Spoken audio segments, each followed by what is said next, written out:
This is Karen with newclevelandradio.net, and it's time for the Intentionality Gurus with Candace Pollock.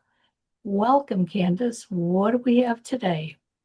So today we're going to explore the concept of slow productivity. And the idea is slowing down to get ahead. That every day wins that Cal Newport. He's the author of Slow Productivity. He also wrote Deep Work and A World Without Email. And the thing that I've noticed about Cal is I always get a little intrigued and um, doubting in terms of, yeah, really, we're going to have a world without email. Really, we have time for deep work and so on. But he has proven to me that he has a lot of science behind his ideas. He always tends to be, a boundary breaker, one of the first on the scene to come up with these concepts. So when slow productivity came around, I didn't have time to read it right away, but I love a lot of the ideas in it. So that's what we're going to talk about. Okay.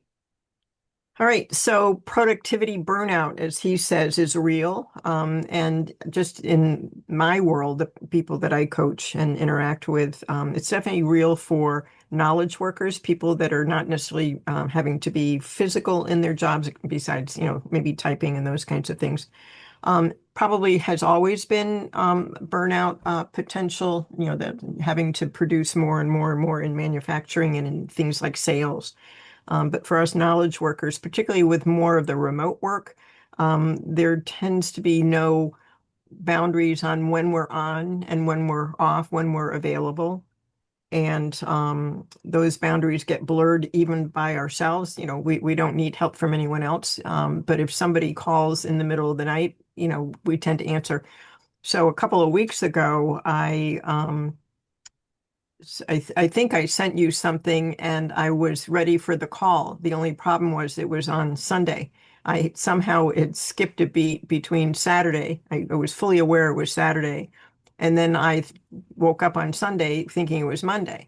And I had called a couple of businesses and they weren't there. I was kind of confused by that. And then I attempted to log on for our call and I was a little confused by that. And then I called my assistant, and at this point it was like 11:15, and we talked a little bit, and she said, "You do know it's Saturday or Sunday, don't you?" And obviously I did not. And the sad thing is she answered. You get it? So I normally try not to blur those boundaries with other people. I'm less rigorous. So the whole idea is that we can feel we need to be on demand and responsive and always doing and being busy. And with knowledge work, what is the outside evidence that we're being productive? Can you think of any? Wow. You're sitting at a desk or you're sitting at a desk or Yeah. something. Yeah. So it's not like we have like Rapunzel that we've turned the straw into, I think it's Rapunzel, wasn't it? The straw into gold. And so it's hard for ourselves, but it's hard for other people. So basically, we're going to cover what slow productivity is, why it works, the science behind it, and the story behind it, and then how you can start maybe applying some of those concepts today, even if your life is overly busy. Another thing that I wanted to mention is that I belong to this group that we had gone through some certification together, and we were still sharing ideas and so on, and we committed to staying in touch. And some people communicated via WhatsApp, some people via email, some people via text, and so on. And then the question was when one of the sessions was canceled, I would tend to look for email. I'm of that era, all right? And others were communicating via WhatsApp or they were via text. And so basically, when I said, could we have just one medium? I don't care which one it is, but can we please have one place that we know that's where we get the complete answer? Because I had to check 4 or 5 different mechanisms to find out if we had critical mass for the meeting to go forward. It was just, talk about non-productivity. Right. But it's those kinds of things that, can undermine what we're trying to do. So Cal Newport's idea, and Cal Newport is a wonderkind. He was one of the first tenured professors under the age of 30 at MIT. So you got to be smart if you're going to MIT. He's in computer science. He wrote Deep Work, which was all about how important it is to have time to think deep thoughts and so on. So we have to, protect that time and ways to do it. And as I said, the world without email. And actually, he doesn't mean without it, but he means that not the dependence on it, not having it be the communication mechanism for most of us. And now this slow productivity. So for him, it means doing fewer things. That alone is just kind of stops me in my tracks. Got it. And as if it's possible, and it is, work at a natural pace, not a superhuman, task shifting pace, and obsess over quality. These are his phrases. All right, so we're going to explore into that. And the why it's a rebellion, so to speak, is that we're always on, as I was talking about via email or the ping culture that, we hear a ping and we're supposed to respond like Pavlov's dogs. And productivity, um, is hard to define, particularly as we were starting to talk about in terms of the knowledge culture, the knowledge workers, and busyness can appear to be productivity, but they're not equal. Makes So you're sense. nodding your head. So what's occurring? What are you thinking of? Well, I mean, there are some days that I sit here and I start, you know, going through files and looking, but I'm not even sure what I'm looking for. But I say to myself, well, I'm being busy today. And that's just busy work. It wasn't productivity. But if I'm looking for something particular and then doing something with it, then I can say I was productive. Yeah, and it's exactly it. And in this business of not being able to get the mic to work this morning, so there was a little bit of delay when we would start. Well, I turned off my computer to reboot it, and of course there were a cajillion updates that had to be updated that only kick in when you restart your computer. Right. So, all of these things that get in the way. And then his other element in terms of the rebellion against productivity and the all the things that connotes is the idea that when we multitask that we can get more things done when the science abundantly shows that that's not the case. And he calls it the multitasking myth. And this is where we talk about the task switching, that actually our brains, we may be switching the task, but the brain hasn't quite made the jump. And it will still, it takes more time that in aggregate adds up to a boatload of time just switching from one thought, one task to another one. It's better to finish the task, then be done with it and move on mentally to the next task. So they call that task residue. It kind of takes us a moment or two to get a reorient where we left off in the Right. first task. So basically why slower production is actually better productivity is we were just talking about that context switching really kills our focus because what were we working on is probably an element that shows up, and the real output, the real result comes from sustained effort and focus. So I don't know how often you may have had an episode where you're cooking something. This happens to me on a regular basis, and I practice these things probably more than others, or at least attempt to. But I can't tell you how many times I put something in the oven, even with the timer that's not in the same room where I'm working. And an hour and a half to 2 hours go by, and I totally forgot about it. So I Right. have to set a reminder, and so on. So, so much for efficiency, cooking something while I'm working on something. Now now I have to go shop and get some more food or something. Yep. And the emotional cost of constantly being on demand and being responsive to somebody's needs or some kind of uh, I have episodes with clients where there's a spate of deathbed planning around the holidays. There's always a spike right after the holidays in particular. When family members come in, the elder person rallies, and then shortly after the family leaves to go back home, they kind of slump and many times either need hospitalization or they're on their deathbed. And then basically, as I'm talking about, I remember one time I was visiting my sister out of state, and I was staying in a little cottage that they had, which was not on her premises. And she texted me, I'm outside. We were going to go do an errand, and she texted me that she was outside rather than just, like, I don't know. I wasn't looking at my text. Sure. I'm not Candy on demand in that way. So she had to actually get out of her car and come in to tell me she was there to pick me up. It just seemed inefficient in some respects. So I'm going to sound like a bit of a Luddite in terms of not liking technology, but we pay a price for relying on it. Exactly. So the compounding effect of doing fewer things is greater. If we slow down and we say, either a theme for the day, I'm just doing this category of things this day of the week, and another category of things. We turn our phones off at noon on Friday in the office to work on internal scheduled client matters so we can actually get, you know, work done without interruption. And we've been doing that now probably for 10 years, if not more. And that has been a godsend because clients tend not to call us. We just set the expectations that we Sure. need this time. This is when we work on projects. This is when we look at the financials, pay the bills and so on and so on, that just can't seem to find their way in the other days of the week where we're still reasonably on demand to, client needs and so on.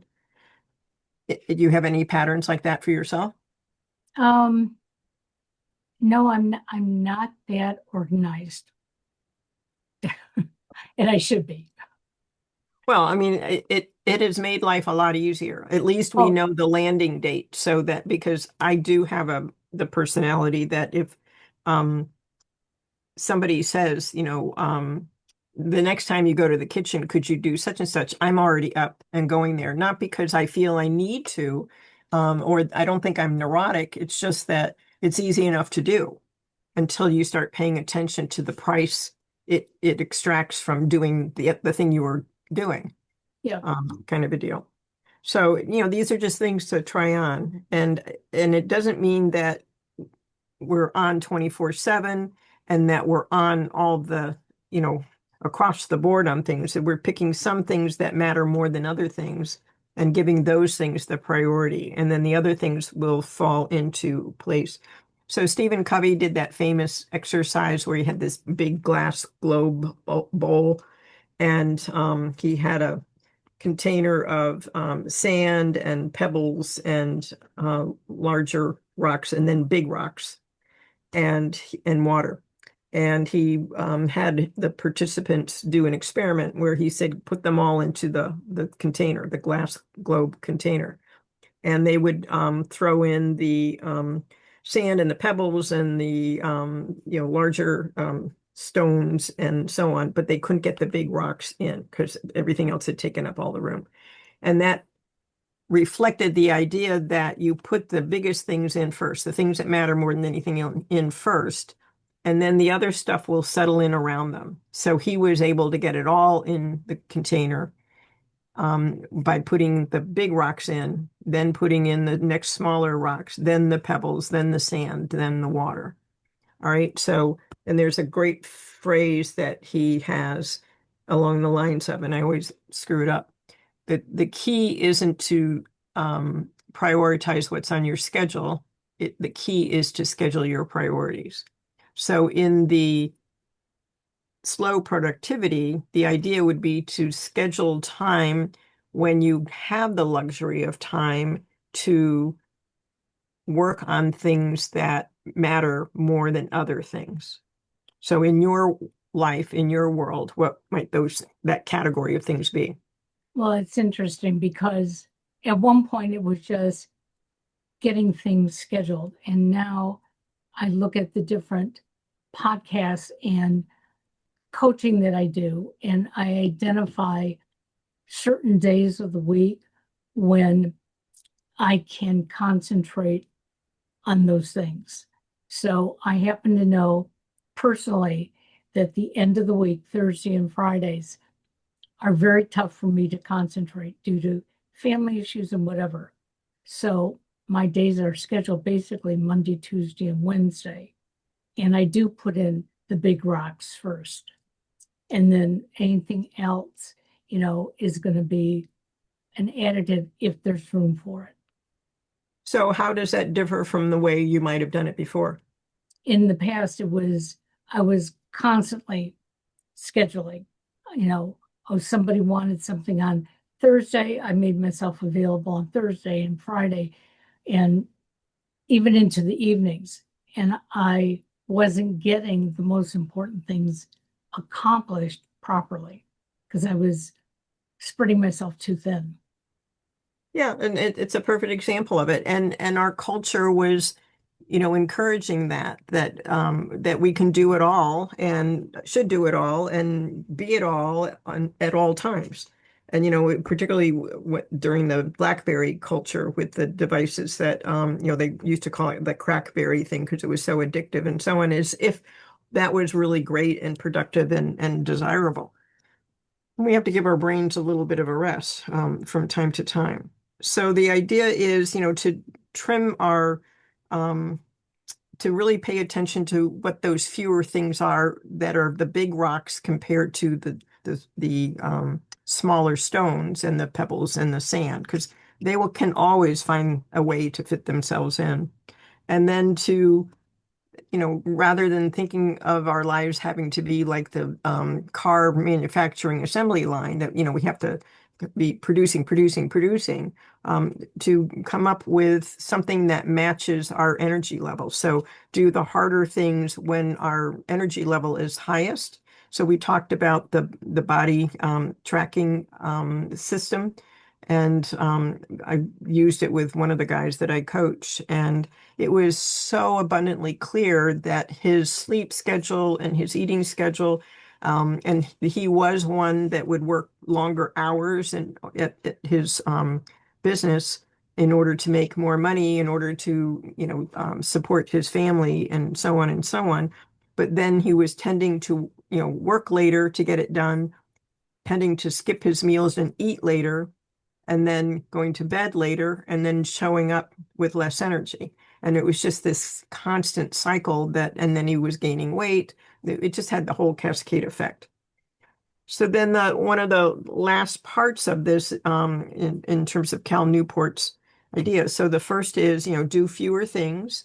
The second is basically, why it works. And you have the compound, a bigger outcome from doing the fewer things, but doing them better, matching it to your energy level and so on, so that it's a good combination. And then finally, being obsessed with quality. So doing that better job. And this is where I can recall times when I would be on the phone when my mom was still alive, but I was working on a brief or something because I had to get it done. And, I wasn't entirely present. I was able to get to the point where I could just have a conversation with her and not be doing anything else. But that period of time in my career when I felt like I needed to multitask and so on, still haunts me. And but basically, when do you do your best work? You probably do it better when you're not feeling rushed, when you know that you have right-sized the task to the time you have available, and you're not cramming to get it done by maybe even somebody else's um, timeline. So where does that show up for you? Well, one of the things I find that if I do my work mostly in the morning, I'm the most productive.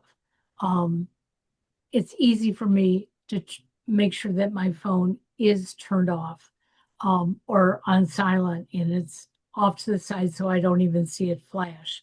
Um, I don't even worry about checking the email. I've checked that before I've gotten, my day started. But I find that by midday, I feel that if I have something important I have to do, it's harder for me to keep those restraints on because my brain keeps thinking, what am I missing?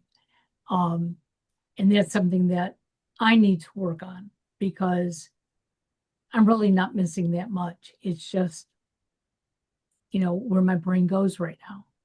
Yeah, and that's a human tendency. The idea is the more open loops we have, the less the brain can stay on top of them all. So there's that ambient sense that, oh, there's an open loop, something I have to be anxious about that I might be overlooking or missing. Right. Kind of like constantly looking over our shoulder that, is something gaining on me and so on. And then, he talks about really obvious things like bunching the time when you would respond to emails rather than being on demand. And I think most of the people I know, like you, have finally wised up to the idea that, we're not going to be constantly checking them. We're going to be checking them at certain points in the day. And for most of us, that's going to be sufficient. Maybe if I were in the medical field, I wouldn't feel that way. Or if I had, minor kids and so on.